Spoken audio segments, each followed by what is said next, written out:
Takže předsedkyně sněmovny Markéta Pekarová to opět nepochopila. Nám nejde o akci Zažij město jinak. Ta akce sama o sobě je skvělá. Jedna věc je jistá. Myšlenka je dobrá. Bohužel ve špatnou chvíli na špatném místě.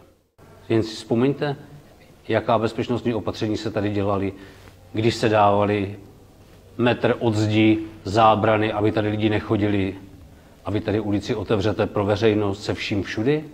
V době, kdy je demonstrace? Demonstrace proti vám a proti vaší vládě? Opravdu chcete, aby demonstranti z Václaváku přišli do otevřené sněmovní ulice a vznikly tady konflikty? Zaměstnávat policii, ochrannou službu, jenom proto, aby byste si udělali PR-ko? Kolik to bude stát? Na mě to dělá dojem, že chcete vyvolat konflikt.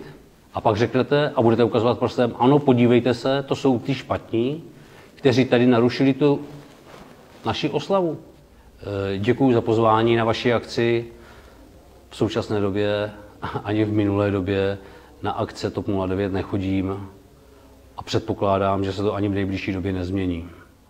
Ministr vnitra vám určitě poděkuje, že se zaměstnala spoustu těžkohoděnců, kteří budou dohlížet na pořádek. Zažij město jinak, sněmovní Open.